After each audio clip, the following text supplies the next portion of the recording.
আসসালামু আলাইকুম।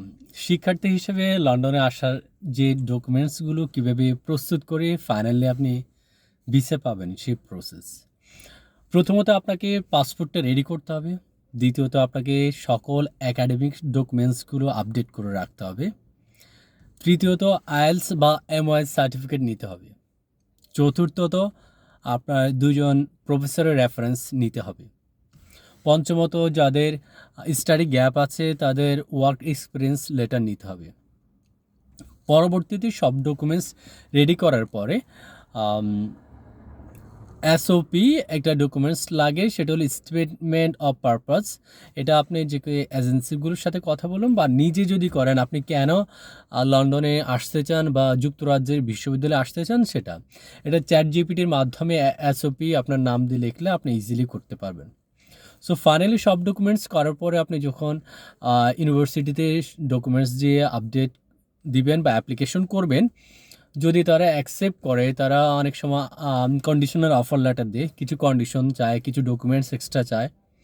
আর যদি ফাইনালি আপনাকে আনকন্ডিশনাল অফার লেটার দিয়ে সেখানে আপনাকে হয়তোবা টিউশন ফিস তাদেরকে ডিপোজিট করতে বলতে হতে পারে বা তাদের অন্য যে ডকুমেন্টসগুলো সেগুলো বলতে হতে পারে। অফার লেটারের পরে অনেক সময় কাজ ইন্টারভিউ নেয়। কাজ ইন্টারভিউতে যদি সাকসেস হন তাহলে কাজ অফার লেটার দিন।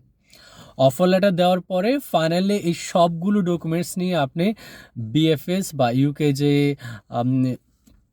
এম্বাসি নয়, আসলে যে সে ভিসা সেন্টার আছে, সেই ভিসা সেন্টারে গিয়ে আপনি সবগুলো ডকুমেন্টস জমা দিবেন, আপলোড করবেন। আর আপলোড করার জন্য অনেক সময় আপনি ইউকে ভিআইয়ের একটা অনলাইন অ্যাকাউন্ট খুলতে হয়। অনেক সময় তাদেরকে দিলেও তারা প্রসেসিং করে ভিএফএস অফিসে কিছু অফিসার আছে, তারা নিজেরাও করে দেয়। সেই ডকুমেন্টসগুলো দিয়ে আপনি ফিঙ্গারপ্রিন্ট দিবেন। ফাইনালি ফিঙ্গারপ্রিন্টের পরে আপনি ছবি তুলতে পারে তারা। তো সব কিছু পরে অনেক সময় তারা ভিসা দিয়ে দেয়, অনেক সময় তারা স্টুডেন্ট জন্য ইউকে ভিআই ইন্টারভিউর জন্য ডাকে। সো যদি ইন্টারভিউর জন্য ডাকে, ঘাবড়ানোর কিছু নেই। আপনি নিজে কি এখন কোথায় পড়াশোনা করেন, কোথায় পড়াশোনা করতে যাচ্ছেন, আপনার প্রসেসটা, আপনি যে অ্যাপ্লিকেশন করেছেন, আপনি অফার লেটার পেয়েছেন, আপনি কাজ পেয়েছেন, আপনি তাদের ইন্টারভিউ ফেস করতে পারেন, এই প্রসেসটা আপনি একটু জানবেন। পাশাপাশি এখানে এসে কোথায় থাকবেন, কোন ইউনিভার্সিটিতে, কত বছরের কোর্স, ব্যাচেলর আর মাস্টার্স, এগুলো সম্পর্কে একটু বিস্তারিত জানার চেষ্টা করবেন এবং যে সাবজেক্টে পড়তে আসছেন সেটা সম্পর্কে একটু মিনিমাম হলেও নলেজ রাখার চেষ্টা করবেন। ফাইনালি যদি আপনি যদি তারা ইন্টারভিউ নেয়, তাহলে ইন্টারভিউতে যদি সাকসেস হন, অথবা ইন্টারভিউ না নিলে যদি অফার লেটার দিয়ে দেয়, ভিসা দিয়ে দেয়, তাহলে তো চলে আসলেন। সব কিছুর পরে আপনি বিমানে যখন উঠে ইউকে ইমিগ্রেশন ক্রস করবেন, ঠিক এখানেও আপনাকে কিছু বেসিক প্রশ্নের সম্মুখীন হতে হবে।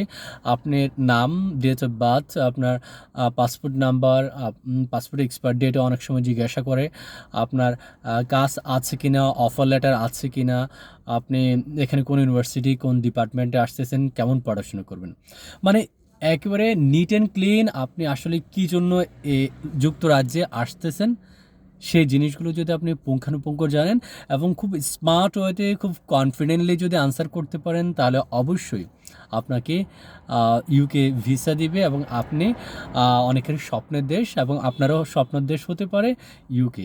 সো যারাই স্টুডেন্ট ভিসা নিয়ে স্টুডেন্ট হিসেবে যুক্তরাজ্যে আসতে চান, তারা নিজেরা আগে একটু স্টাডি করবেন প্রসেসটা কী, তাহলে আপনার জন্য সুবিধা হবে।